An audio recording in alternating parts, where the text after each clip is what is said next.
저의 진면목을 공개하도록 하겠습니다.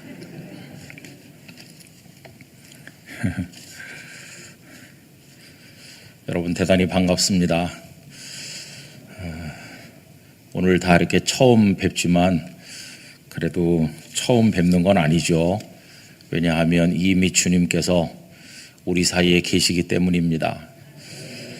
우리 그리스도인들은 처음 만나도 예수 그리스도 안에서 이미 주님의 보혈을 우리 속에 서로 가지고 있는 형제 자매이기 때문에 우리들은 낯설지 않고 친숙하고 그리고 또 우리 가슴 속에 하나님의 사랑이 서로를 연결시켜 주고 있어서 얼마나 가까운 사이인지 모릅니다. 이 땅에 있는 동안에는 여러 이제 환경에 따라서 지역에 따라서 서로 다른 교회에서 신앙생활을 하고 있지만 하나님의 나라는 하나입니다. 천국도 하나고 그래서 나중에 거기서 만날 겁니다. 거기서 모른 척 하지 마시고 어디서 봤는데 그러면서 여러분 코로나 중에 집회하는 거 어려운 일이죠. 원래는 목사님께서 작년에 저한테 이제 집회를 부탁하셨는데 코로나가 심해서 연기를 했다가 이번에 이렇게 오게 되었습니다. 집회를 준비할 때 담임 목사님이 제일 마음에 부담이 크시죠. 저도 해보면 강사님이 오셔서 이상한 얘기하고 가면 목사님이 뒷수습하는 게 이게 보통 힘든 게 아닙니다. 신경도 제일 많이 쓰시고 기도도 제일 많이 하셨을 것이고 그래서 집회를 준비하는데 담임 목사님의 수고가 제일 크시다 생각을 합니다. 여러분들께서 그것을 아신다면 목사님을 위해서 평소에 많은 기도로 힘을 보태드리시기를 바랍니다. 저 같은 목사는 밥을 먹고 산다기보다는 성도들의 기도를 먹고 삽니다. 그래서 성도들이 기도를 많이 해주시면 힘이 나서 잘 감당할 수 있습니다. 또 하나님께서 이번 집회를 통해서 우리 목사님 마음에 저 김 목사가 와서 이상한 소리 하면 어떡하나 이런 염려를 불식시켜 주시고 목사님 마음에 평안을 주시기를 바랍니다. 그리고 여러분 찬양도 준비하시고 또 오늘 이렇게 믿음 찬양대에 은혜로운 찬양도 불러주시고 다들 수고 많으셨어요. 또 기다리고 사모하신 만큼 하나님께서 은혜를 주실 거라고 믿습니다. 근데 은혜는 말씀드리는 강사가 가지고 오는 게 아니고 이미 여러분들을 위해서 주님께서 다 준비해 놓으신 것입니다. 저는 여러분들의 육신의 귀에 말씀을 전해드릴 뿐이고 여러분들의 마음의 귀에는 성령님께서 친히 말씀하실 거라고 믿습니다. 귀 있는 자는 성령이 교회들에게 하시는 말씀을 들을지어다 그랬으니까 여러분들의 귀가 성령님 안에서 열리게 되기를 바라고요. 여러분들의 마음밭이 좋은 땅, 옥토가 되어서 아주 복된 시간이 되시기를 간절히 원합니다. 오늘 읽은 이 말씀은 성경 속에서 가장 유명한 요절이라고 할 수 있습니다. 초등학교 4학년 다닐 때 이제 교회에서 성경 퀴즈 대회를 했는데 제가 상을 받게 됐어요. 그랬더니 교회 대표로 이제 노회 여러 교회들이 겨루는 데 나가게 했어요. 그래서 또 제가 거기 가서 또 상을 받게 됐어요. 그랬더니 이번에는 노회 대표로 다른 많은 노회들이 같이 참여하는 그런 성경 퀴즈 대회를 나가게 되었는데 지금 기억해 보니까 그때가 서울이 아닌 어느 타지에서 모였던 것으로 기억을 합니다. 그런데 그때 어머니께서 저 지방에 출타하시고 계시지 않아서 제가 혼자 옷 차려입고 양말 신고 이렇게 이제 노회 대표로 출전했는데 가서 보니까 성경 퀴즈 대회가 열리는 그 장소가 신발 신고 들어가는 데가 아니고 신발 벗고 들어가는 마루 바닥이었습니다. 굉장히 곤란했습니다. 왜 그러냐 하면 아침에 신은 양말이 발가락이 쑥 나오는 양말이었기 때문입니다. 할 수 없이 신발을 벗으니까 대표 선수들 앞에 나와서 앉았는데 제 발가락이 굉장히 돋보이던 거죠. 앉아있는 사람들이 제 발을 보고 웃고 그랬어요. 그래도 뭐 제 마음속에 발가락은 나왔지만 성경 퀴즈 대회만 잘하면 되는 거다 이렇게 생각을 했죠. 근데 그날 출제된 여러 문제 중에 하나가 이거였습니다. 구약과 신약을 망라해서 성경 전체를 하나의 귀절로 요약한 그런 요절이 있는데 그게 어디냐 하는 것이었어요. 여러분, 그게 어딜까요? 바로 오늘 읽은 요한복음 3장 16절이었어요. 하나님께서 우리들을 사랑하셔서 독생자를 보내주셨는데, 여러분, 구약이 뭡니까? 구약은 올드 테스타먼트, 하나님께서 메시아를 이 땅에 보내주시겠다는 약속이죠, 약속. 그런데 그 약속이 성취되어서 예수님께서 이 땅에 탄생하여 오시지 않았습니까? 그래서 신약이 시작이 됐는데, 그 독생자 예수님을 믿는 자는 오늘 읽은 본문처럼 멸망하지 않고 영생을 얻게 해주신다는 거, 이게 이제 신약, 새로운 약속이죠. 그래서 여러분, 성경은 두 가지 약속이 합쳐진 거라고 할 수 있습니다.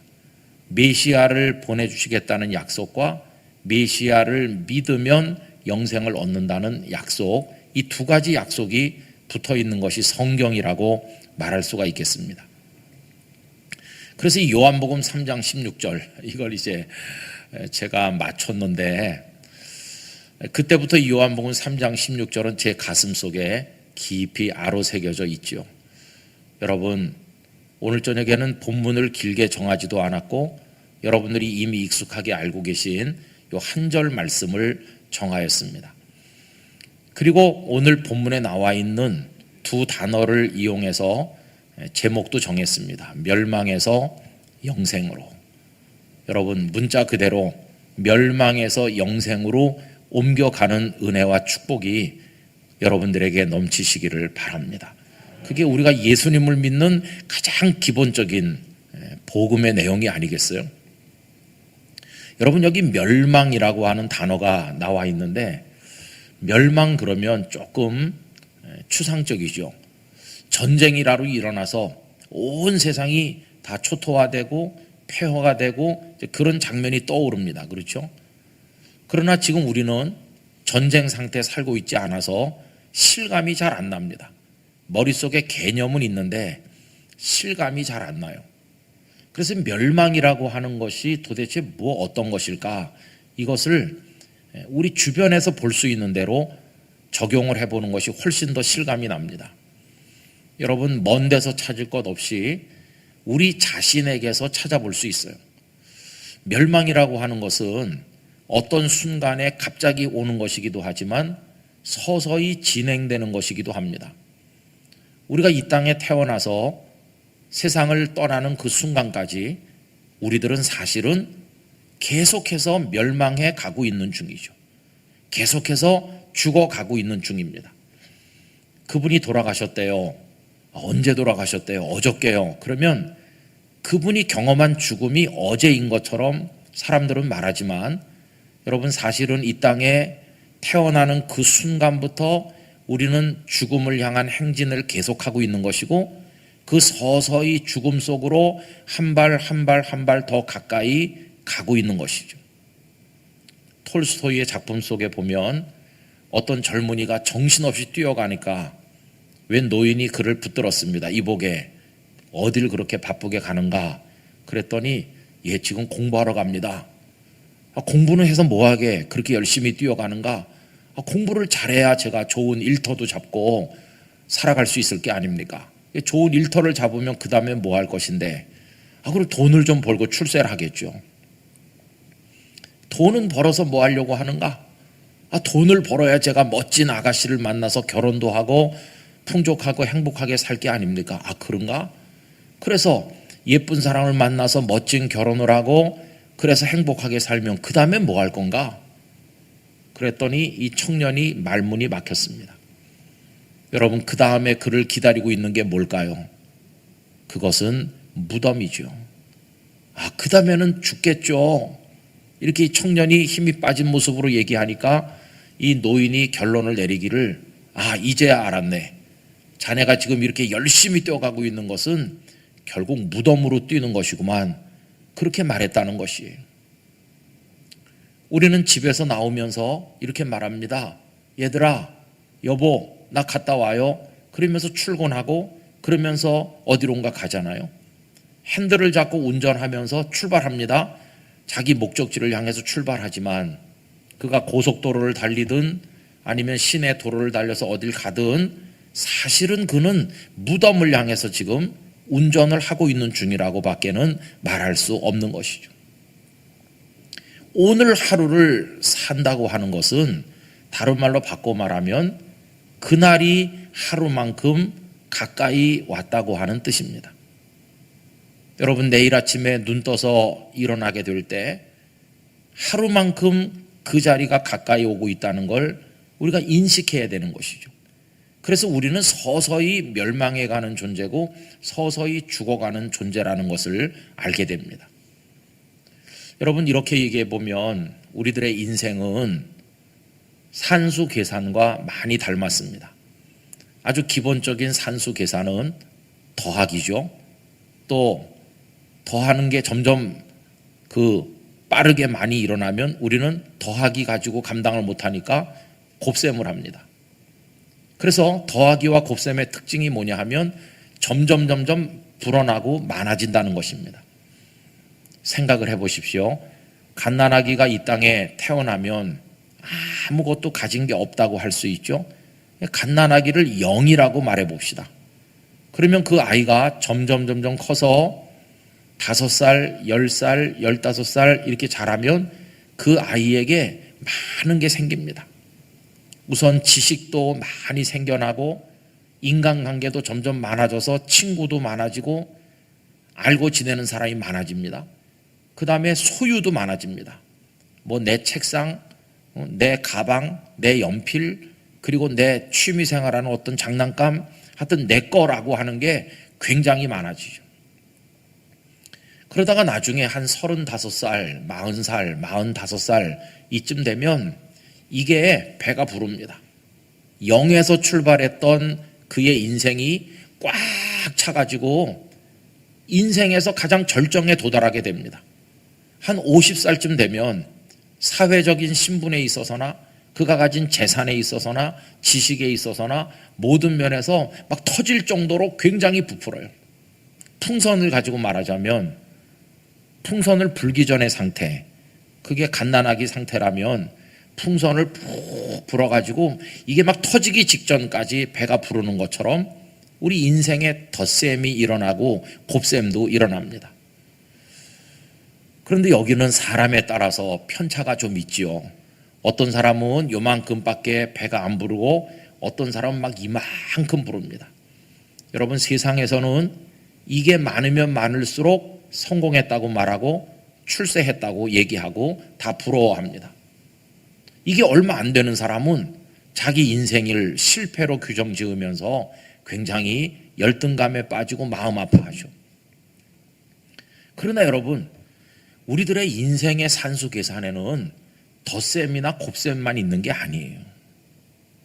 덧셈이 있으면 그 반대로 뭐가 있을까요? 뺄셈이 있습니다.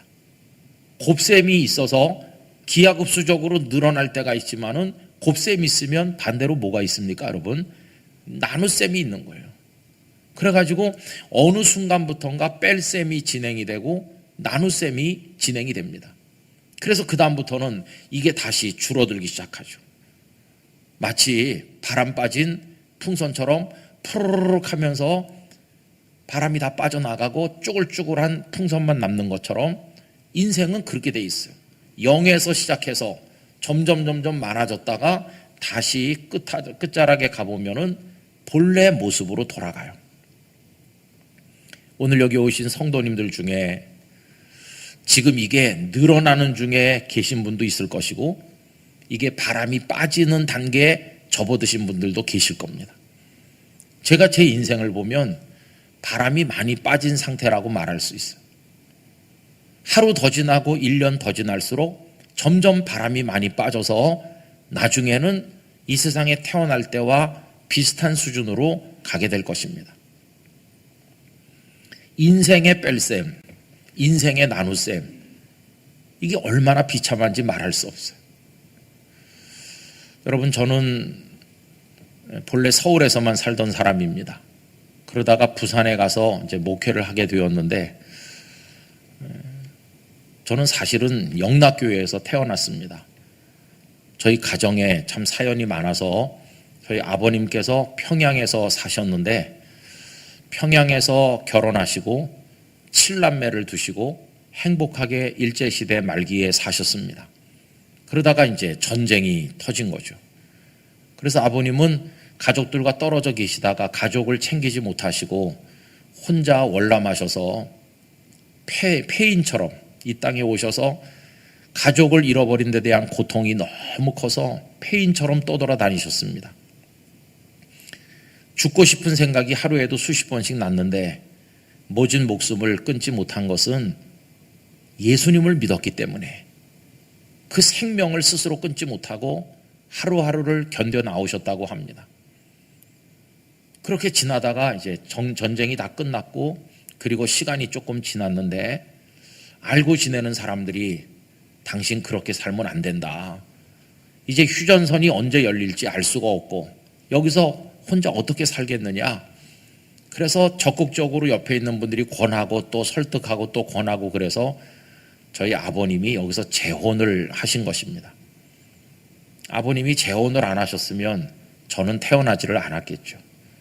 그래서 이제 정착한 곳이 영락교회 근처였고 영락교회에 출석하셨습니다. 아버님은 평양에 계실 때 안수 집사이셨는데, 그래서 이 교회에 이제 출석을 하면서 저를 낳으시고, 그리고 이제 제가 2살 됐을 때 제 동생을 낳으셨죠. 제 동생을 아침에 낳고 얼마 후에 어머니가 돌아가셨습니다. 왜냐하면 제 동생을 낳다가 난산하셔서 그래서 돌아가신 거죠. 그래서 저희 아버님 너무나 불쌍한 분이세요. 고향에다가 가족들 다 잃어버리고 나오셨죠. 이제 여기 와서 가정을 꾸렸는데 2살짜리 제가 아무것도 모르는 아이가 하나 있고, 아침에 태어난 피덩이가 있고, 그 옆에 또 아내가 죽어 시신으로 누워 있으니 얼마나 기가 막혔겠습니까?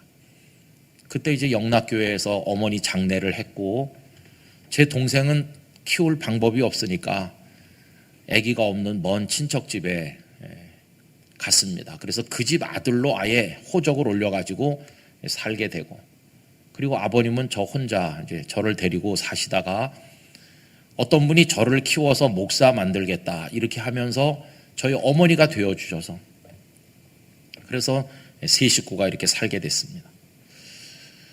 그러다가 부산에 가서 이제 목회를 하게 됐는데, 부산에 가게 된 것도 이렇게 기도했기 때문이죠. 신학교에 들어가서 보니까 선배들이 기도를 하시는데 신학생들은 다 기도가 좀 비장합니다. 하나님, 저의 생명을 하나님께 드리겠습니다 라든가, 아니면 뭐 선교사를 가겠노라고 결심을 하던가 굉장한 기도들을 하시는 걸 보게 됐습니다. 근데 저는 차마 그렇게까지 기도할 믿음은 없고 그저 기껏 생각해서 한다는 것이, 제일 먼저 오라는 교회 제가 가도록 하겠습니다 이렇게 기도를 계속했죠. 그런데 목사 안수를 받고 얼마 되지도 않았는데 부산 영도에 있는 영도중앙교회에서 저를 와달라고 연락이 왔습니다. 그때가 89년 11월 말이었죠.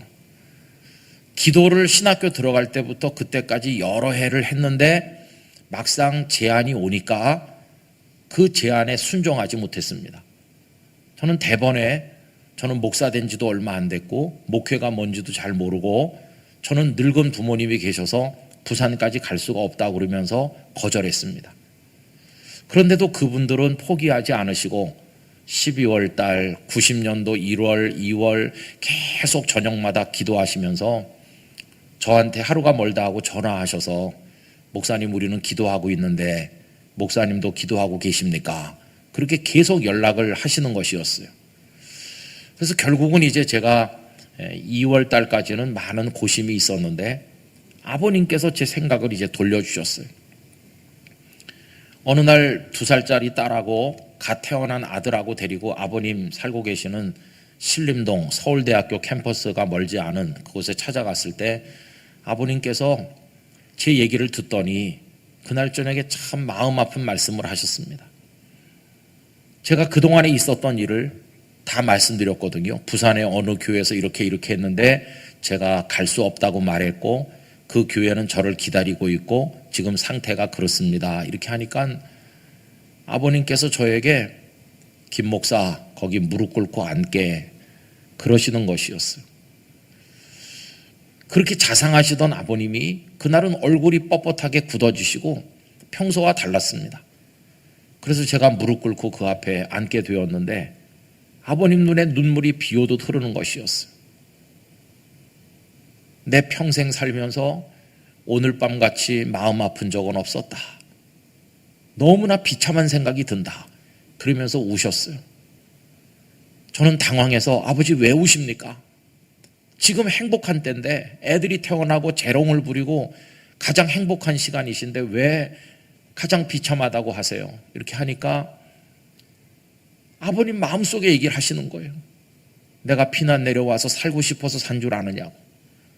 나는 하나님께서 나를 데려가 주시기를 위해서 기도했는데 내가 왜 살아있어야 되는지 이유를 알지 못했는데 네가 태어나고 나서 이유를 알게 됐다.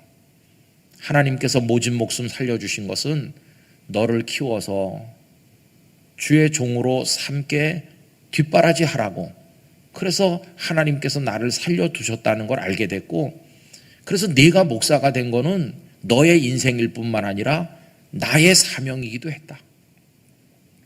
그런데 오늘 와서 보니까 이렇게 형편없는 목사가 될 줄은 미처 몰랐다. 너는 하나님을 안 믿는 사람이니까 목사 관둬라.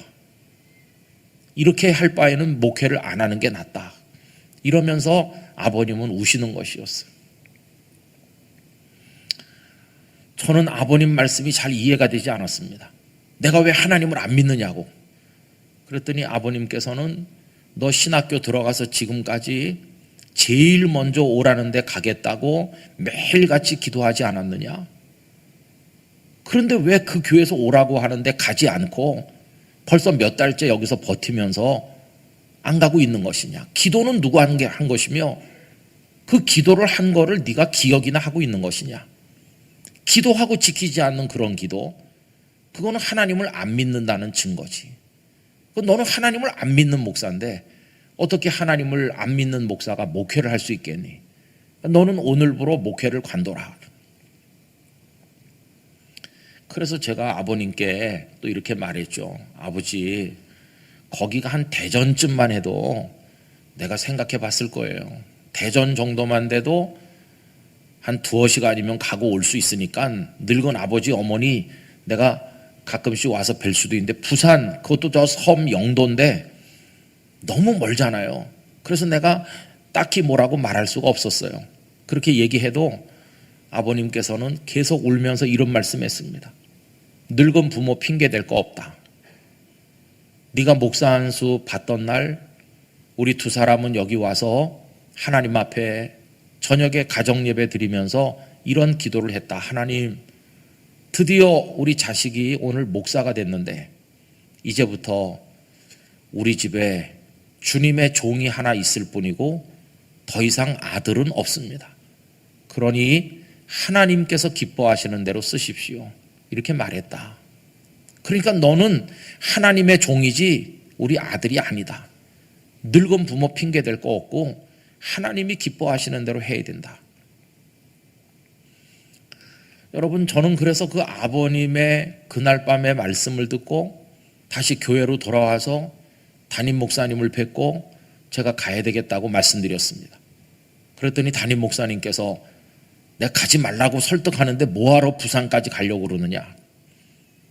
김 목사 여기 있어도 목회지가 얼마든지 열릴 텐데 뭐하러 부산까지 가느냐고. 아버님 말씀 들으니까 가야 될 것 같아요. 제가 아버님이 하신 말씀을 목사님께 다 말씀드렸어요. 그랬더니 아버님 말씀이 이러하시다 하니까 그 목사님께서 그래, 장로님 말씀이 맞다고, 내가 잘못 생각했다고. 그래서 제가 그 교회를 3월 둘째 주일에 마지막 예배를 드리고 3월 셋째 주일부터 부산에 가서 목회를 했습니다. 그게 90년 3월이죠. 그리고는 제가 2018년 2월 달에 영락교회로 왔으니까 그 교회에서 만 27년 11개월 동안을 있었습니다. 그동안에 다른 건 어려운 게 아무것도 없었는데 어려운 것은 우리 가족은 저 부산에 가 있고 늙은 부모님만 여기 계시다는 것이었습니다. 저희 아버님께서 10년 전에 8년 전에 하나님 부르심을 받으셨고 어머니가 10년 전에 가셨는데 어머니 가실 때 92세이셨고 아버님 8년 전에 가실 때 100세이셨습니다. 그러니까 이미 연세가 많으신 분들이죠. 중간중간 제가 말씀드렸습니다. 이렇게 서울에 따로 살지 마시고 부산에 오셔서 우리와 같이 사시는 게 어떤가. 그래도 전혀 동의하지 않으셨어요. 너 목회하는데 우리가 가면 너한테 짐대고 성도들한테도 죄송하고 그냥 우리는 우리들대로 우리 섬기던 교회 섬기면서 기력이 다하는 그날까지 우리가 살 테니까 너는 걱정하지 말고 목회에만 전력을 다해라. 늘 마음이 쓰였습니다. 아프시지 않을까? 두 분이 어떻게 견디실까? 그런데 한 번은 어머니께서 다 죽어가는 목소리로 전화를 하셨어요. 우리가 이제는 여기서 더 이상 살기가 어려운 것 같다고. 들어볼 수 없는 말을 하시잖아요. 그래서 놀래서 서울에 올라왔죠. 왔더니 두 분이 피골이 상접하신 거예요. 얼마나 말랐는지 두 분이 다. 이제 우리가 여기서 밥을 끓여 먹고 사는 게 좀 힘든 것 같다고. 그래서 부산에 모시고 가서 병원에 두 분이 입원을 하시고 영양 보충을 많이 해드리고 이래갖고 다시 살아나셨는데 보니까 이 두 분이 영양실조가 되신 거예요. 밥을 만들어 드시는 것도 귀찮고 하니까 대충 잡수시고 지내셔서 그 지경이 되셨던 것이죠. 이제 그 다음부터는 서울로 다시 올라가실 수가 없어서 제가 모시고 살게 됐습니다. 방 한 칸을 비워서 조그만 장롱을 하나 사다 놓고 어머니 아버지 입으실 옷가지를 몇 개 장만해가지고 넣어드리고 이제 같이 모시고 살고 제 아내가 하루 세끼 따뜻한 밥을 해서 부양을 하게 되었습니다. 근데 이제 문제는 두 분이 사시던 이 서울에 있는 집이 문제죠. 그 집을 어떻게 하면 되겠습니까? 제가 먼저 뭐라고 말씀드릴 수가 없잖아요. 근데 한 3달쯤 지나니까 아버님께서 저에게 그 집 얘기를 꺼내셨어요. 우리가 다시 그 집에 가서 살지 못할 것 같은데 김 목사가 알아서 그 집을 처리해야 되지 않겠니? 계속 관리비도 나가는 빈 아파트 그거 어떻게 하겠느냐고. 여러분 그래서 제가 어머니 모시고 올라왔습니다. 어머니 이제 아버지 어머니께서 하늘나라 가실 때까지 입으실 옷 그때까지 꼭 필요한 거 그거 몇 가지 골라서 싸셔서 그거 가지고 우리가 내려가고 이 나머지 다 버려야 됩니다. 어머니 손때 묻고 어머니가 사랑했던 살림살이 어머니가 애지중지하던 티스푼, 찻잔, 아끼던 옷 그거 다 이제는 놓고 가야 됩니다. 그러니까 어머니 마음대로 하여튼 가지고 가실 거 다 찾아내세요. 여러분 저는 그날 인생의 뺄셈이 얼마나 마음 아픈가 하는 것을 옆에서 똑똑히 보았습니다. 안방 장롱을 열으셔서 옷을 다 꺼냅니다. 이거는 내가 아끼던 옷이고 어떤 권사님이 선물해 준 거고 이건 내가 한 번도 안 입고 아끼던 거고 이건 이렇고 이건 무슨 사연이 있고 그러면서 옷을 보따리에 싸기 시작했어요. 또 건넌방에 장롱을 열더니 거기 더 귀한 게 많은 거예요. 그걸 또 가지고 와가지고 아까 쌌던 걸 또 풀고 어떤 걸 가지고 가야 될지 모르는 거예요. 여러분 저희 어머니께서 그날 부산에 가지고 갈 짐을 싸는데 풀었다 쌌다 또 쌌다 또 풀었다를 반복하면서 8시간이 지나도 가지고 갈 짐을 못 챙기시는 거예요. 제가 챙겨드릴 수가 없잖아요. 어머니의 결정이지. 당신의 인생을 너무나 아프도록 잘라내는 순간인데 이제 이거 다 놓고 가면 다시 돌아올 가능성이 없는 건데 수십 년 정들고 손때 묻었던 모든 과거를 잘라내는 순간인데 누가 거기 개입을 할 수 있겠어요? 참 어렵게 어머니가 보따리 몇 개를 싸셨어요.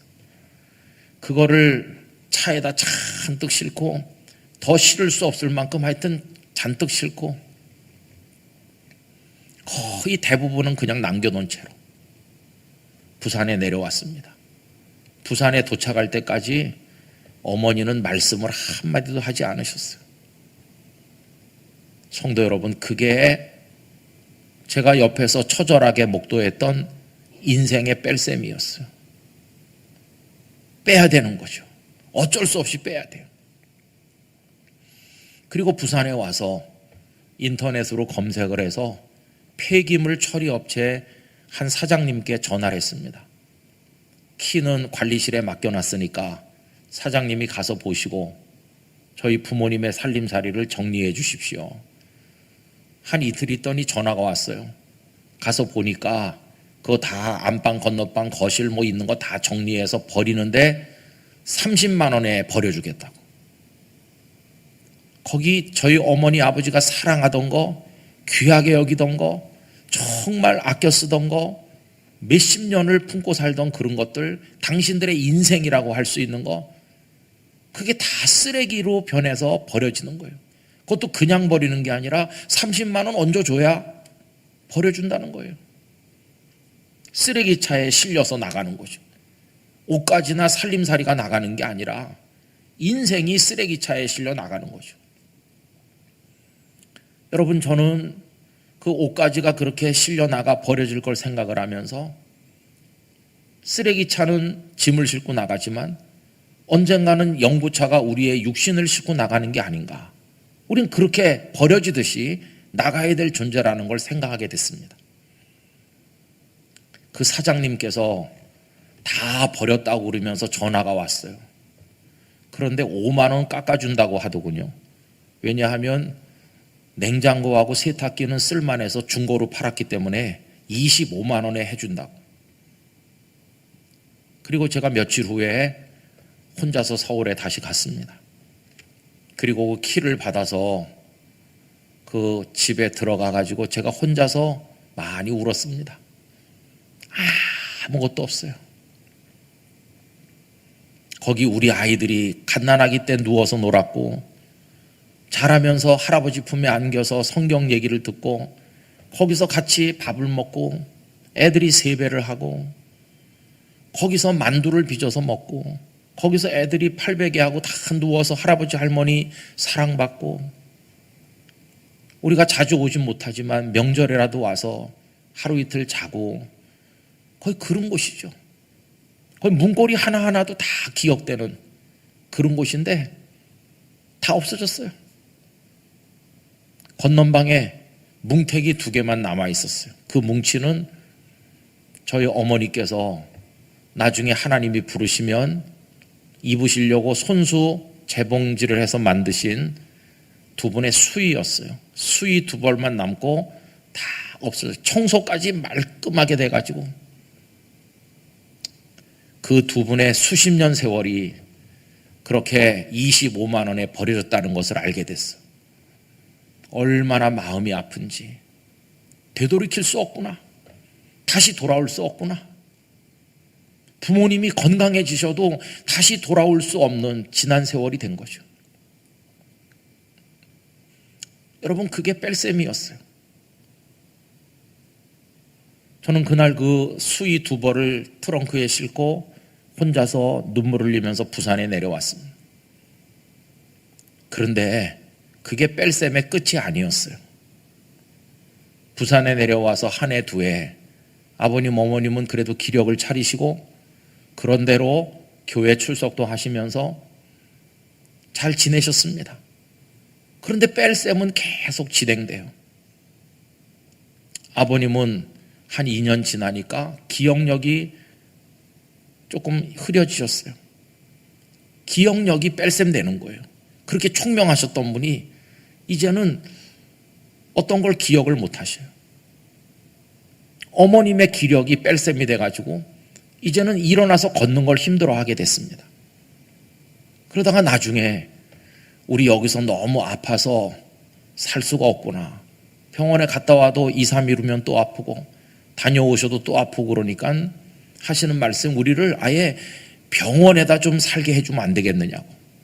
그래서 어머니 지금 병원에 가시면 아들하고 더 이상 못 삽니다. 그 요양병원에 가시면 그걸로 끝나는 거예요. 하루라도 저랑 같이 사셔야지 이제 가시면 다시는 못 오십니다. 이렇게 붙들어도 너무 온몸이 아프다고 병원에 가야 약을 먹고 왔다 갔다 하는 것도 너무 힘드니까. 그래서 이제 어머니를 요양병원에 모시게 됐습니다. 제가 잘 아는 분이 원장님으로 계신 병원에 부탁을 해서 어머님을 모셔다 드리고 아버님은 집에 모시고 왔어요. 하룻밤 주무시더니 아버님께서 나도 네 엄마 옆에 가야지 못 살겠다고. 그래서 아버님도 같이 가시게 됐어요. 방 한 칸에 두 분이 같이 계시도록 병원에서 배려를 해드렸어요. 그리고 나서 얼마 후 시간이 흐르는데 그 두 분의 기력이 계속 뺄셈되고 기억력도 계속 뺄셈됐습니다. 그러다 어머니께서 먼저 그리고 그 다음에 아버지께서 하나님의 부르심을 받으셨습니다. 풍선 바람이 다 빠졌어요. 어머니 돌아가시기 이틀 전에 마지막으로 뵀을 때 그때는 기력이 요만큼 남아있어서 어머니 기도 한번 해주세요. 이렇게 하니까 4분 20초 정도를 마지막 기력을 다 짜내서 기도하셨습니다. 그걸 제가 녹음을 해가지고 지금도 종종 듣고 있습니다. 어머님의 마지막 4분 20초 그 기도. 그리고 이틀 후에는 풍선의 바람이 완전히 빠진 거예요. 그 두 분은 당신들이 손수 만드신 수의를 입으시고 장례가 진행되었습니다. 여러분, 이게 우리 모두가 주변에서 보는 것이고 언젠가는 우리 각자가 경험하게 될 멸망입니다. 우리 육신에 주어진, 우리 인생에 주어진 무서운 멸망은 그렇게 다가오는 거죠. 저는 종종 요양병원에 신방을 가곤 했었는데 한 번은 어느 요양병원에 가니까 거기 간호사님이 저한테 이렇게 말했습니다. 목사님 성도만 기도해주고 가지 마시고 저 창가에 있는 어르신도 기도 한번 해주시고 가시면 안 되겠어요. 창가에 가서 뵈니까 기골이 장대한 어른이 아주 굉장히 키가 커 보이는 어르신이 누워 계셨어요. 그 간호사 선생님께 이분은 어떤 분이세요? 그러니까 그분은 그때 90이 넘으셨어요. 연세가요. 이분요 부산에서 유명한 부자랍니다. 부산 시내에서 몇 번째로 안 가는 부자고 이분이 박사학위도 2개나 있으시고 이분이 자손들도 다 잘 됐다고 그래요. 대단하신 분이라고 그래요. 교회 장로님이시랍니다. 대단한 분이죠. 여러분, 부산에서 손꼽히는 부자에 박사학위가 2개나 있으시고 교회 장로님이시고 자손들도 다 잘 됐다고 하는 그 어르신이 지금은 어떻게 되어 있나요? 그때는 그냥 병원 한자복을 입으시고 창가에 동공이 풀린 것처럼 멍하니 허공을 바라보시면서 누워 계십니다. 근데 워낙 이게 키가 크고 몸집이 있으셔서 거기 돌보시는 분들이 너무 힘들다고 그래요. 옷을 한번 벗겼다 입혀드리려고 하면 2사람 3사람이 달려들어야 되고 목욕을 한번 시켜드리려면 정말 힘들다고 그러고 그렇게 어렵게 지나시는 분이셨어요. 제가 가서 손을 잡고 기도를 하니까 그래도 깊은 의식 속에 하나님을 기억하는 게 있으셨는지 아멘을 따라 하셨어요. 제가 그 침상 주변을 가만히 보니 너무나 기가 막혔습니다. 부자시라고 하는데 그분께 남아있는 것은 무엇이었을까요? 누가 가져다 놨는지 모르겠지만 두유가 한 상자 머릿맡에 있었고 각 티슈가 한 2개, 2통 있었고요. 또 플라스틱 물병, 빨대가 달린 물병, 그분의 이름이 적혀있는 물병이 하나 있고 그리고는 기저귀가 거기 조금 있었습니다. 그게 전부였습니다. 그분이 90이 넘는 생애 동안 0에서 출발해서 굉장히 많은 걸 가지시고 그리고는 사시다가 좀 바람이 빠지기 시작을 했는데 그 인생 끝자락에 남은 거는 그 몇 가지 뿐이었어요. 그 환자복도 입은 게 아니죠. 입다가 이제 벗겨가지고 세탁실로 갖다 소독해가지고 그 옷을 그 다음에 누가 다른 환자가 입을는지 알 수 없잖아요. 옷도 이젠 더 이상 내 것이 아닌, 그렇게 뺄셈이 진행되는 거죠. 그러다 마지막에 여기 호흡이 팔딱팔딱 뛰다가 그것마저 탁 꺼지는 순간 모든 게 끝나는 겁니다. 여러분, 그게 멸망이죠, 멸망. 하나님께서는 이 죽음이라는 걸 통해서 멸망이 어떻게 진행되는지 그 일부의 모습을 우리로 하여금 알게 하시는 거예요. 이 세상에 대단해 보이는 사람 많지만 여러분, 이 길을 걷지 않을 사람은 한 사람도 없습니다. 열왕기상 2장 1절 이하에 보면 이스라엘의 위대한 왕 다윗이 사랑하는 아들 솔로몬을 불러서 마지막 당부를 하는 대목이 나오는데 그 중에 정말 인상 깊은 말씀이 있죠. 내가 이제 세상 모든 사람이 가는 길로 가게 되었노니. 우리 성도 여러분, 세상 모든 사람의 가는 길, 그 길을 아십니까? 그게 저도 가고 여러분들도 가고 모두가 갈 그 길이죠. 그게 멸망의 길이죠. 그래서 우리는 다 유통기한이 있는 존재로 이 땅에 태어났습니다. 우유만 유통기한이 있는 게 아닙니다. 여러분들 마켓에 가셔서 우유를 사실 때 제일 먼저 확인하는 게 뭡니까? 유통기한이잖아요. 유통기한이 오래 남은 게 신선한 거 아닙니까? 뭐 그것이 서울 우유든 연세 우유든 건국 우유든 무슨 우유든 그건 나중 문제고 우선 유통기한이 얼마나 남았는지 그게 제일 먼저 확인되잖아요. 그런데 아세요? 우리도 다 유통기한이 있어요. 그런데 우유하고 우리의 차이는 뭐냐 하면 우유는 이 세상에 내보낼 때 거기다 유통기한을 찍어서 내보내는 거고 우리는 이 땅에 태어날 때 하나님께서 찍어서 내보내지 않는다는 차이만 있는 것이에요. 그럼 여러분의 유통기한이 언제인지 궁금하지 않으세요? 우리는 모르지만 하나님의 나라에는 다 유통기한이 정해져 있을 것입니다. 하나님의 시간은 사람이 알 수 없어요.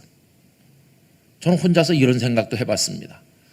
유통기한을 하나님께서 미리 찍어서 내려보내 주신다면 그래서 우리 이마에 있던지 팔뚝에 있던지 어디 있다고 그러면 선보러 나가는 사람이 제일 먼저 보는 게 뭘까요? 잘생겼냐? 키가 크냐?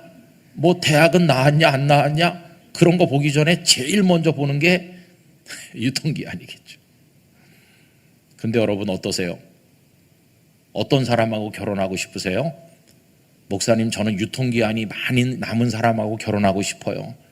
그렇게 대답하는 분은 참 착한 분입니다.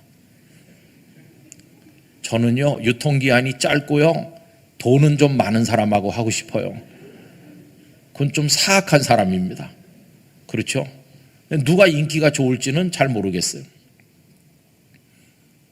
교회에서도 재밌을 것 같지 않습니까? 새 가족이 와서 등록할 때 어디 사시는지 주소, 전화번호, 연락처 이런 것만 쓰는 게 아니라 유통기한이 언제시죠? 이래가지고 그 밑에 적어 넣어가지고 교회 사무실에서 다 컴퓨터로 입력하겠죠. 그러면 이제 주보에 광고가 다르게 나오겠죠.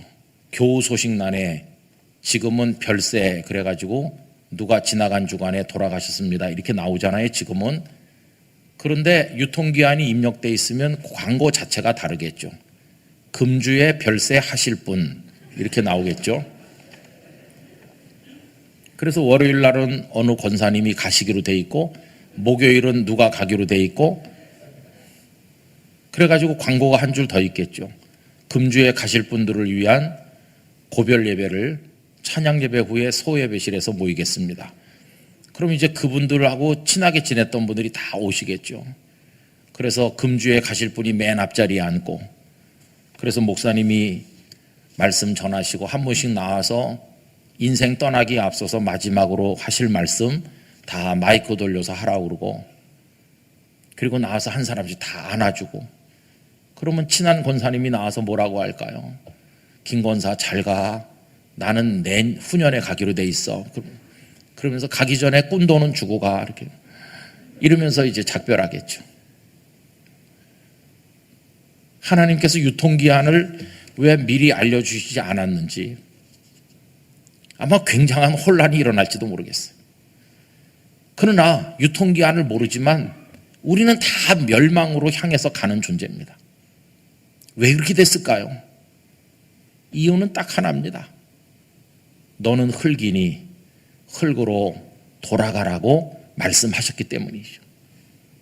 아담과 하와에게 주어진 그 하나님의 말씀, 흙으로 돌아가라고 하는 이 말씀이 도대체 왜 주어진 것입니까?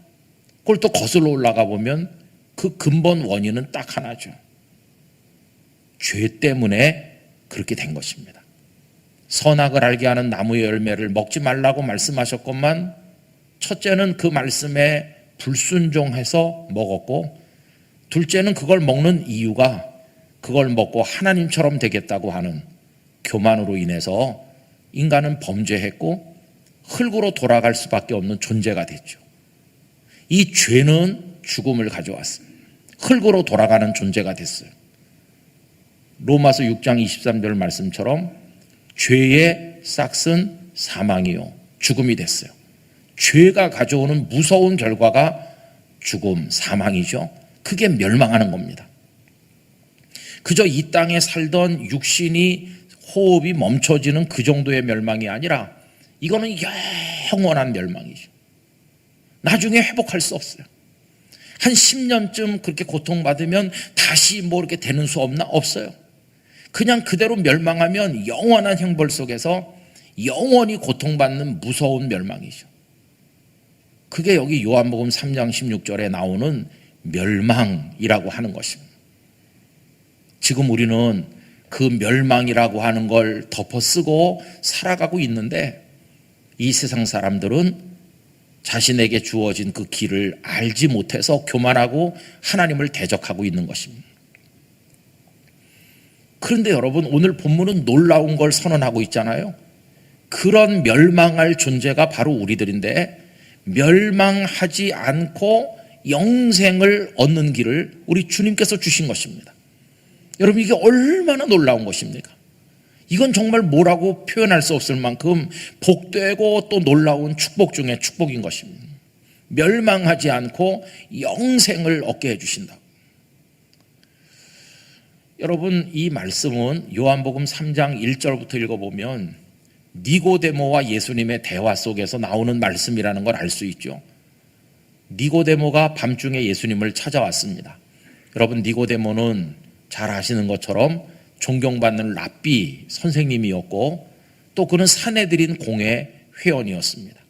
당시 유대 사회에서는 니고데모보다 더 출세할 수는 없어요. 가장 존경받는 자리에, 가장 힘 있는 자리에, 그 소수 정예 속에 가장 높은 자리에 앉아 있어요. 그런 사람이 뭐가 아쉬워서 밤중에 예수님을 찾아왔을까요? 여러분, 3장 1절로 한번 가보시겠습니까? 그런데 바리새인 중에 니고데모라 하는 사람이 있으니 유대인의 지도자라고 그랬죠. 그가 밤에 예수께 와서 이르되 랍비여, 우리가 당신은 하나님께로부터 오신 선생인 줄 아나이다. 하나님이 함께 하시지 아니하시면 당신이 행하시는 이 표적을 아무도 할 수 없음이니이다. 이 말은 예수님을 이렇게 축혀 세우는 것처럼 보입니다. 선생님, 당신께 하나님이 함께 하시지 않으면 이런 일을 하실 수 없습니다. 예수 선생 당신께서 엄청난 이적을 행하시고 놀라운 말씀을 하시는데 아무리 봐도 하나님이 함께 하시는 증거입니다. 거기까지 말했어요. 그런데 여기 니고데모가 왜 찾아왔는지 자기가 찾아온 목적을 말했습니까? 안 말했습니까? 아직 목적을 얘기하지도 않았어요. 뭔가 의도가 있어서 왔겠죠. 뭘 물어보려고 왔던지 예수님께 무슨 제안을 하려고 왔던지 뭔가 할 말이 있어서 왔을 텐데 요 2절까지는 예수님을 이렇게 축혀 세우는 얘기까지만 했어요. 말하자면 인사말만 했어요. 인사말. 이제 그 다음에 얘기를 해야 되는데 여러분 3절 보면 니고데모가 본론을 꺼내기도 전에 예수님께서 그의 옆구리를 먼저 찌르십니다. 예수께서 대답하여 이르시되 진실로 진실로 내게 이르노니 사람이 거듭나지 아니하면 하나님의 나라를 볼 수 없느니라. 이거 무슨 얘기일까요?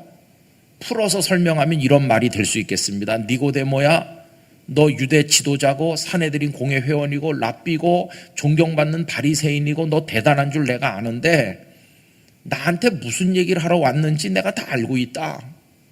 그런데 너 거듭났니? 이거 물어보시는 거예요.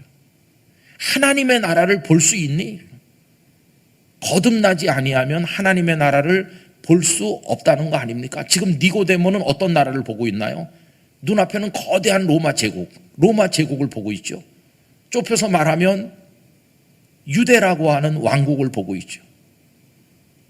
예루살렘에는 로마 총독이 그 유대를 다스리러 와 있고, 그리고 그 다른 왕들 헤롯의 후손들이 영토를 나눠 가지고 다스리고 있는 그 팔레스틴 손바닥만한 그걸 지금 니고데모가 보고 있는 그 나라죠.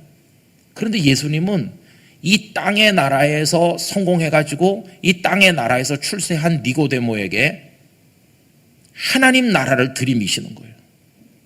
네가 이 땅의 나라에서는 대단한 존재가 된 것 같은데 하나님 나라에서는 너 어떠냐? 하나님 나라를 통과할 수나 있느냐? 여러분, 하나님 나라를 그 앞에 들이미니까 니고데모는 할 말이 없는 거죠. 자기가 하고 싶은 말을 아직 꺼내기도 전인데 예수님이 그의 아픈 옆구리를 예리한 빗으로 찌르신 것이에요. 여러분, 이 말씀은 이 세상이라는 땅의 나라에서 돈 꽤나 벌고 출세했고 성공했다고 큰 소리치는 모든 사람에게 들이미는 예수님의 비수입니다.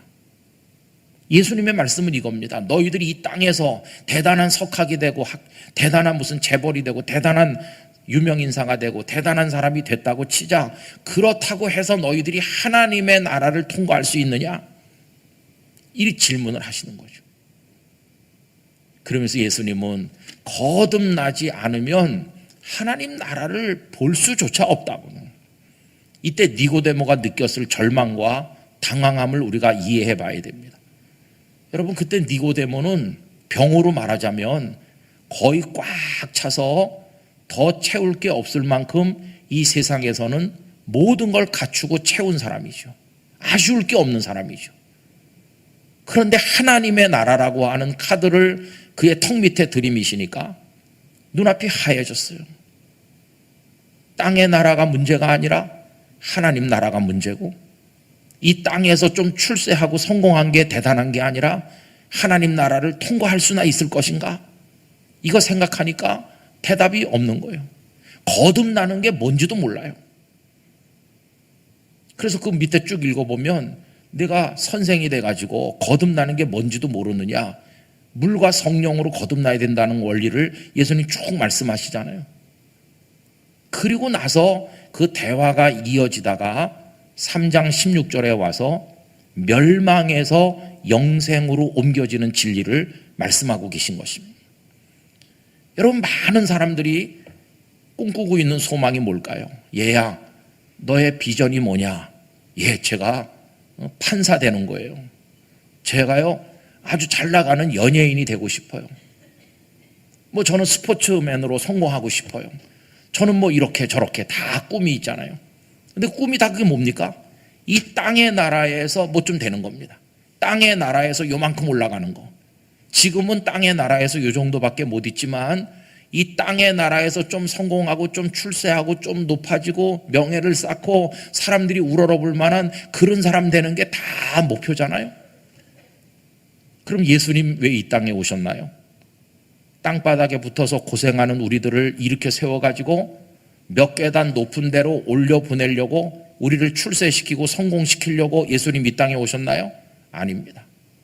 예수님께서 이 땅에 오신 것은요, 이 땅, 멸망할 존재로 땅에 붙어있는 우리들을 조금 높이시는 정도가 아니라 완전히 들어올려서 하나님의 나라, 하늘나라로 들어올리시기 위해서 오신 것입니다.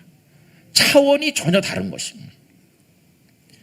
그러므로 오늘 우리가 이 땅에서 하나님의 보좌 앞에 나가 엎드려 기도를 드린다고 할 때, 하나님, 우리 애가 좀 잘 돼야 되고 나도 좀 잘 돼야 되고 좀 돈도 벌고 성공을 해야 되겠고, 이런 기도를 안 할 수는 없으나 그런 기도는 아주 나중에 해야 될 얘기고, 가장 근본적인 것은 멸망할 존재인 내가 영원한 생명의 나라인 하나님의 나라로 올라갈 수 있느냐, 그게 우리의 가장 중요한 예수님을 믿는 목표라는 사실을 알아야 되는 것이죠. 그게 복음의 가장 중요한 본질이죠. 여러분, 한국 기독교가 기복주의가 됐다고 비난하는 이유는 뭡니까? 그냥 예수님께서 나를 이 땅에서 요만큼 올려주시기를 바라는 기껏해야 그 정도 목표를 가지고 예수님을 찾으니까 이게 예수님을 오해하는 거죠. 예수님은 우리를 그거 해주려고 몇 계단 올려주려고 십자가 지신 분이 아니십니다. 그런 거는 예수님이 십자가 지시지 않아도 얼마든지 해주실 수 있는 거죠. 그런데 그분께서 십자가를 지신 것은 우리가 멸망할 존재가 된 원인이 죄이기 때문에 이 죄를 해결해 주셔야 우리를 영생의 나라로 들어 올리실 것이기 때문에 이 죄를 해결하기 위해서 당신께서 우리의 죄를 다 짊어지시고 그 몸을 찢고 피를 흘려 십자가를 지신 것입니다. 그래서 우리가 예수님의 십자가 보혈의 공로를 통해서 이 죄를 해결하게 되었고, 죄가 가져온 게 죽음인데 죄가 해결되니까 더 이상 죽음이 우리에게 왕노릇하지 못하게 되었고, 주님께서 부활하신 것처럼 우리는 부활하게 되는 것이고, 더 이상 사탄이 우리를 그것으로 억압할 수 없어서 우린 사탄에게서 자유를 얻은 존귀한 하나님의 아들과 딸이 된 것입니다. 그래서 영원한 생명의 나라로 가게 된 것이에요. 여러분, 누가 이 세상에서 조금 올라갔다고 부러워하실 필요 없어요. 우린 아예 하늘나라로 올려질 존재이기 때문에 우리는 위대한 하나님의 자녀가 된 것입니다. 이걸 생각한다면 세상에 뭐 이것저것 그런 것 때문에 시험 받을 필요도 없고 그것들 때문에 우쭐할 필요도 없어요. 가장 근본적인 은혜는 멸망에서 영생으로 옮겨진 것입니다. 그건 어떻게 가능한 것입니까? 독생자를 보내주셨는데 그를 믿는 자마다 그렇게 되는 겁니다. 이 땅에서 어떤 뭘 많이 한다고, 이 땅에서 유명하다고, 이 땅에서 집안이 좋다고, 이 땅에서 공부를 잘했다고 그런 거가 아니라 그 예수님을 믿는 자에게 멸망에서 영생으로 옮겨지는 놀라운 은혜가 우리들에게 주어지는 것입니다. 여러분, 이게 기독교 복음의 가장 근본적인 것이죠. 어제도 저희 교회에서 죄의 문제를 가지고 말씀을 드렸는데요. 여러분, 예수 그리스도를 믿어서 죄로부터 해방되어 사망의 권세에서 해방되고 사탄의 손에서 놓여나서 하나님의 아들과 딸이 되는 이걸 얻지 못하면 아무리 교회에서 목회를 하고 장로님이 되고 권사님이 되고 집사님이 돼도 아무 소용없어요. 이거 통과 못하면 그는 기독교인이 아닙니다. 그건 예수님의 사람이 아니에요. 그러나 주님께서 나의 모든 죄를 십자가 보혈로 씻으시고 멸망에서 영생으로 옮기신 줄로 믿습니다. 이거 알고 이 은혜 속에 거하는 사람은 이 땅에서 태어난 사람이 받는 모든 복 중에 가장 큰 복을 받은 사람인 것입니다.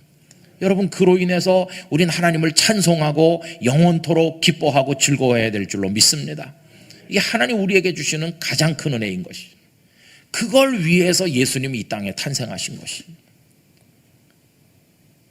그럼 여러분, 오늘날 우리 한국 교회에서 이 복음 중에 가장 핵심인 이 얘기를 얼마나 자주 설교하고 있을까요? 성도들은 얼마나 이걸 많이 붙들고 있을까요? 오늘 우리들은 이 본질을 많이 놓친 채로 부스러기 가지고 지날 때가 얼마나 많아요. 사소한 것 때문에 목숨 걸 때가 얼마나 많습니까? 결국은 이거죠. 요한복음 3장 16절에 압축적으로 말씀하신 이 놀라운 하나님의 구원의 은혜를 여러분 성도님들 한 분 한 분이 다 누리시기를 간절히 기원하는 것입니다. 그래서 저희 어머니가, 아버지가 차례차례 돌아가셔서 서울에서 싣고 내려왔던 그 수의를 입혀드리면서 입관할 때 제가 거기 서서 같이 있으면서 육신적으로 많이 섭섭했지만 그러나 괜찮았습니다. 많이 위로가 됐습니다. 왜 그러냐 하면 이 수의가 우리 부모님이 입으시는 마지막 옷이 아니라는 사실을 알기 때문입니다. 그 육신은 이 옷을 입지만 아버님과 어머님은 하늘나라의 성도들이 입는 요한계시록에 말씀된 그 유리바다 위에 서서 하나님을 영원히 찬송하는 이들이 입게 될 거룩한 세마포를 입으신다는 사실을 알기 때문에 많이 위로받을 수 있었습니다. 이 육신은 곧 화장되어서 쓰러질 것이지만 그러나 하나님의 영원한 세상에서 그 빛나고 아름다운 세마포를 입으셨을 것이다. 그래서 여러분, 우리는 이 육신이 늙어가다가 숨이 멎어서 화장되든 매장되든 그게 끝이 아니라 우리는 영생으로 옮겨질 존재라는 사실을 여러분 기억하시기를 바라는 것입니다. 그게 우리에게 주신 가장 큰 복이죠. 그래서 우리는 죽음이 눈앞에 다가와도 이거 붙들고 있으면 두려워하지 않고 승리하게 되는 줄로 믿습니다. 우리 영락교회 바로 앞에 백병원이 있지 않습니까? 근데 제가 이제 부목사로 있을 때 경주에서 오랫동안 목회하시고 은퇴하신 한 목사님 네 분이 그 교회에 은퇴 이후에 오셨습니다. 아드님 내외가 그 교회에 집사님으로 섬기고 있었기 때문에 은퇴하시고 아드님과 합쳐서 살게 되신 겁니다. 그런데 참 점잖으시고 두 네 분이 아주 깨끗하고 점잖으셨어요. 젊은 부목사인 저에게도 반갑게 인사를 해주시고 늘 격려해 주셨습니다. 70에 은퇴하시고 올라오셨는데 그 아드님은 저 이태원 쪽에서 약국을 막 크게 하셨어요. 생활은 넉넉한 편이었죠. 아드님 네 분이 아버지 어머니를 지극정성으로 모셨습니다. 그런데 그 목사님께서 72쯤 되셨을 때 조금 몸이 안 좋기 시작했습니다. 그러다가 결국은 암이라는 게 발견이 되었죠. 그래서 그 영락교회 앞에 있는 백병원에서 수술을 하셨어요. 근데 이미 많이 병이 진행된 다음이어서 좀 힘들 때 수술을 하셨습니다. 수술하신 걸 우리가 알았고 목사님을 위해서 기도도 많이 드렸죠. 그런데 수술하시고 나서 여러 날 지난 이후인데 한밤중에 한 2시쯤 됐는데 전화가 왔습니다.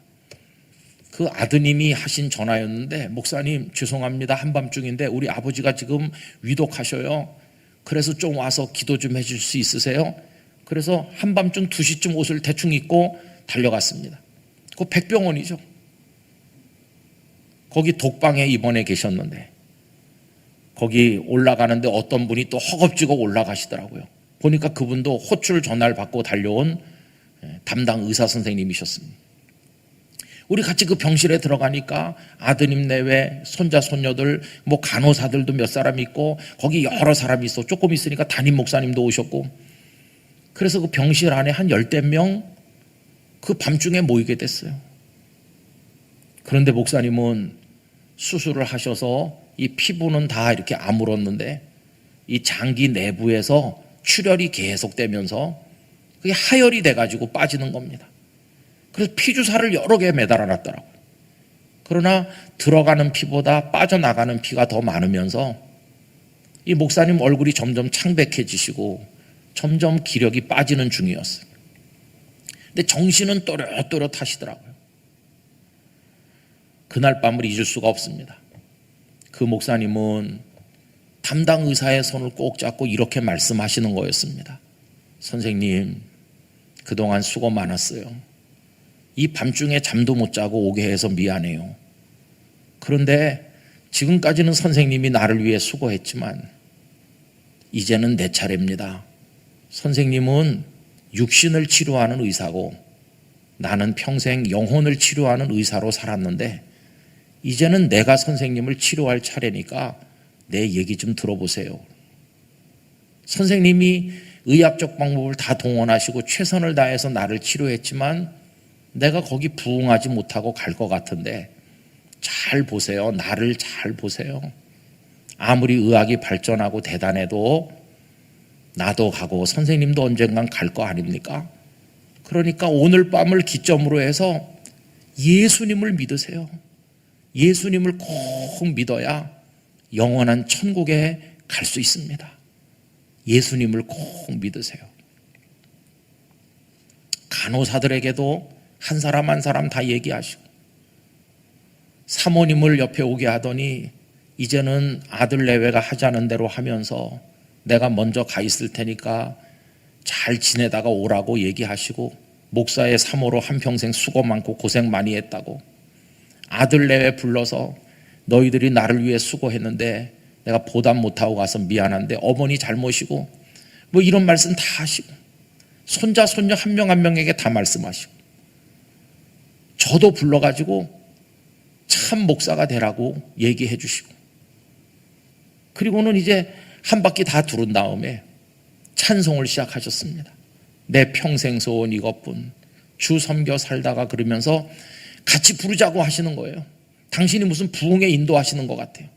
계속 혼자서 부르시고 우리 또 따라 부르고, 그 다음에 또 우리 보고 또 계속 부르라고 그래요. 그러면서 1시간 가까이 찬송가를 계속 부르셨어요. 저는 새벽 기도를 인도해야 되기 때문에 한 4시 반쯤 병실에서 나왔습니다. 그리고 교회 가서 새벽 기도를 인도하고 조금 있으니까 전화가 왔어요. 목사님께서 하나님의 부르심을 받으셨다고. 그래서 제가 물어봤죠. 제가 병실에서 나온 이후에 목사님의 모습이 어땠습니까? 목사님은 마지막 숨이 다 될 때까지 성경 말씀을 암송하시고 찬송하시고 얼굴이 해처럼 빛나면서 하나님의 부르심을 받으셨다고.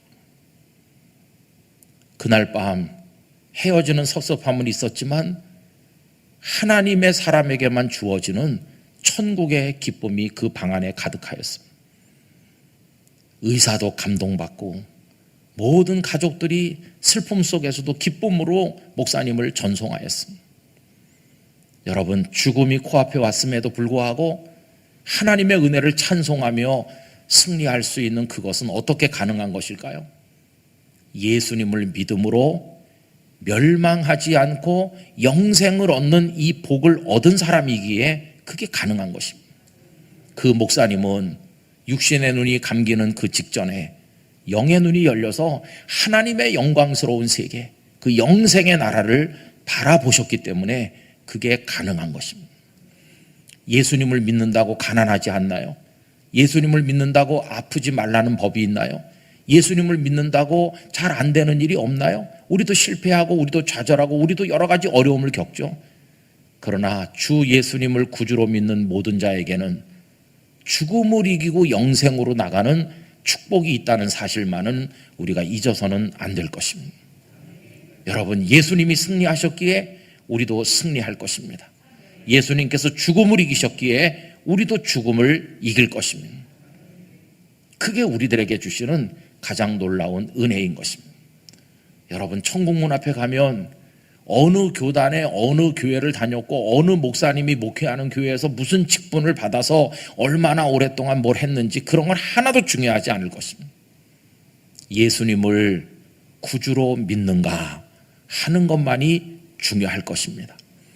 여러분, 저는 왕십리 중앙교회 성도 한 분 한 분이 단 한 분의 나고자나 예외도 없이 모두가 요한복음 3장 16절의 복을 누리시게 되기를 기원하는 것입니다. 결국 예수님을 믿는 건 이겁니다. 오늘 하루를 믿어도 수십 년 세월을 믿어도 마지막의 결론은 바로 이것입니다. 우리 인생에 바람이 다 빠지고 고무풍선 바람 빠지서 다 빠지고 마지막에 우리에게 남은 게 서너 가지밖에 없을 때 내가 아끼던 좋은 것들, 내가 아끼던 옷들, 내 재산 뭐 다 빠져나가고 이제는 내 손 밖으로 나가고 내게 기력도 없고 의식도 흐릿해지는 그 마지막 순간에 여러분 뭘 붙드시겠어요? 모든 뺄셈이 이루어지고 이제 뺄 게 두세 개밖에 안 남은 마지막 순간에 마지막까지 여러분에게 남아있어야 될 게 뭘까요? 아들, 아내, 남편, 누굴까요? 여러분, 최후의 순간에 우리에게 남아 계셔야 될 분은 예수님 한 분뿐이십니다. 예수님 한 분밖에 없어요. 저는 어머니께서 마지막 때를 향해서 가시는 그때 이렇게 기도했습니다. 하나님, 저를 낳지는 않았지만 낳은 자식보다 천배만배 사랑하면서 저를 위해 기도하신 어머니께서 하나님 부르실 시간이 다가오고 있는데, 우리 어머니의 마음속에 있던 게 다 사라진다 할지라도 우리 어머니가 저를 잊어도 좋아요. 아들을 잊어도 좋은데 우리 어머니의 영혼 거기 맨 마지막에 주님이 계시게 하여 주시옵소서. 그렇게 기도했습니다. 왜냐하면 아들을 사랑했고 저도 어머니를 사랑했지만 죽음의 요단강을 건너 천국으로 가도록 도와주실 분은 제가 아니거든요. 아들이 아니거든요. 남편도 아니고 누구도 아니고 오직 주님만이 영원한 생명의 세계로 우리 어머니를 인도할 것이기 때문에 우리 어머니 인생 목록에 수백만 가지 알고 지내는 사람, 소유, 뭐 좋은 거 많았을 텐데 다 빼고 다 치우고 맨 마지막 1번에 딱 하나만 남아야 된다면 주님이 남으셔야 되는 거죠. 주님. 우리 성도 여러분, 여러분들의 인생 목록에는 뭐가 올라 있습니까? 많은 게 올라 있겠죠. 그런데 그 1번의 자리에 지금 뭐가 있습니까? 사랑하는 사람이 있을 수도 있고 아끼는 어떤 세상의 것이 있을 수도 있는데 예수님은 몇 번째 자리에 가서 계십니까? 예수님의 순위가 저 아래에 있다면 오늘 첫날 저녁 이 집회를 통해서 예수님을 여러분들의 인생 목록 1번의 자리로 초대하시기 바랍니다. 예수님이 1번이셔야 됩니다. 눈을 감으나 눈을 떠나 제일 먼저 부를 이름이 우리 구주 예수님이십니다. 예수님이 1번이고 다른 건 다 사라져도 예수님이 1번이 될 때 그 예수님이 우리를 멸망에서 영생으로 옮겨 주시는 것입니다. 오늘 집에 가시거들랑 사랑하는 남편에게 한마디 하시기 바랍니다. 자기 1번은 아니야. 이렇게 하시기 바랍니다. 그러면 요새 남편들은 알아. 7번인 거 알고 있어. 이렇게 하실지도 모릅니다. 참 겸손한 남편이죠. 미리 각오가 돼 있다는 듯이. 아이들한테도 그거 말씀해 주셔야 돼요. 엄마의 1번은 주님이시란다. 너희들도 알지? 애들도 그렇게 말해야 됩니다. 엄마, 아빠, 제 인생의 1번은 주님이세요. 그러면 사랑해 주셔야 됩니다. 그 아이들의 믿음이 올바로 서게 된 걸 기뻐하셔야 됩니다. 네가 이 엄마를 2등으로 몰아낸다고? 이렇게 화를 내시면 안 됩니다. 우리 자녀들의 인생 목록 1번에 주님이 계시게 된다면 그게 큰 축복입니다. 다음 세대 믿음 교육에 성공하신 거예요. 그 예수님, 그분이 우리에게 오셨고 지금 이 자리에 함께 하시는 줄로 믿습니다.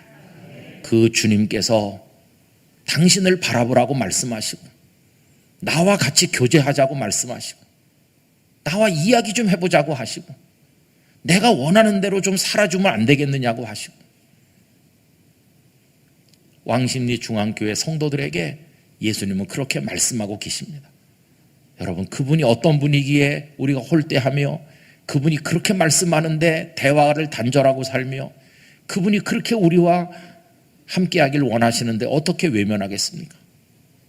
다윗처럼 내가 깰 때에 주의 형상으로 만족하리이다.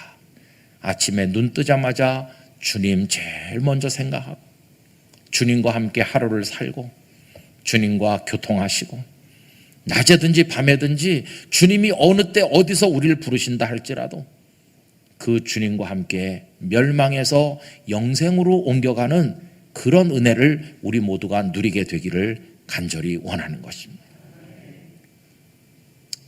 여러분, 누구에게 가셔서 복음을 전도하실 때도 다른 얘기 할 필요가 없어요. 어떤 분들은 이렇게 말해요. 우리 교회 시설이 좋은데 한번 와보시겠어요? 어떤 분은요, 우리 교회 목사님이 아주 훌륭하신데 와보시겠어요? 제가 부산에 있을 때 장경동 목사님이라고 중문 침례교회 장 목사님 아시죠? 워낙 유명하시죠? 그분은 서서 설교 안 하고 뛰면서 왔다 갔다 하면서 합니다. 정말 재밌는 목사님이세요.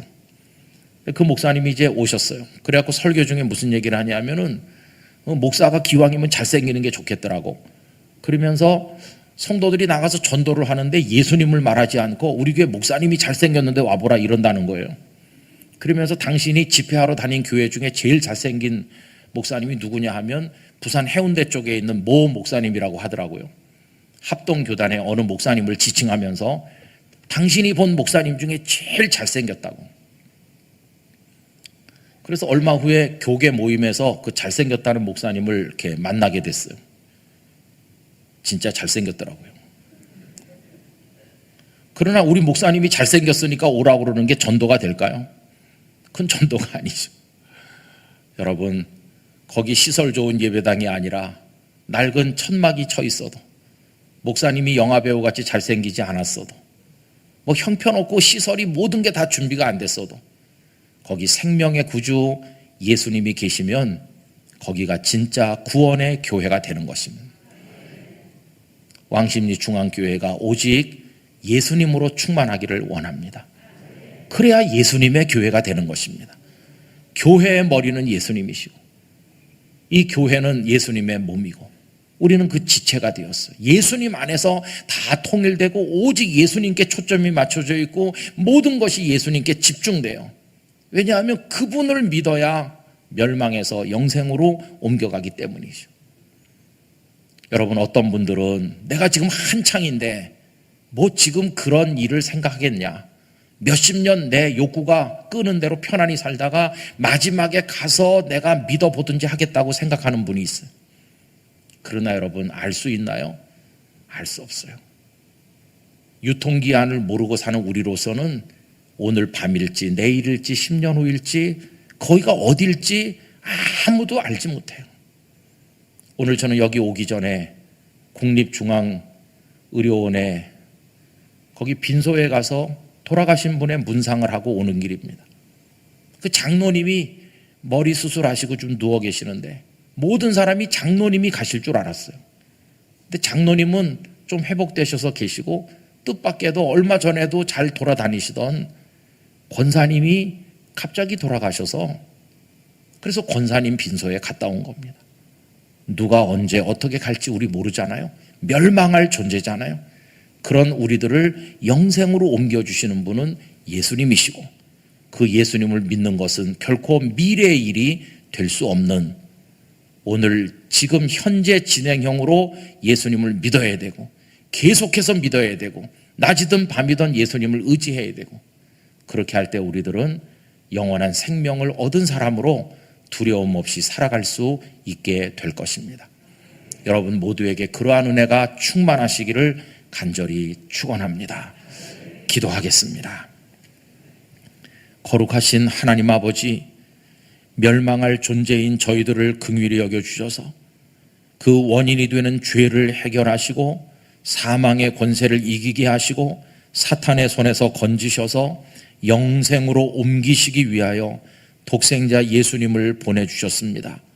그 예수님을 믿는 자마다 멸망에서 영생으로 옮기게 하시니 우리 왕십리 중앙교회 성도들, 오늘 이 자리에 함께한 모든 분들, 가정에서 영상으로 예배하는 모든 성도들에게 이 거룩하고도 가장 놀라운 복을 허락하여 주시옵소서. 우리가 다 멸망에서 영생으로 옮겨 그 주님의 나라에서 만나게 하시고 거기서 하나님과 함께 영생 복락을 누리게 하여 주옵소서. 이 땅에 사는 동안에도 죽을 자로 사는 것이 아니라 영생할 자로 살게 하여 주시옵시고 삶의 두려움을 이기고 승리하도록 복을 내려 주옵소서. 예수님의 이름으로 기도드리옵나이다. 아멘.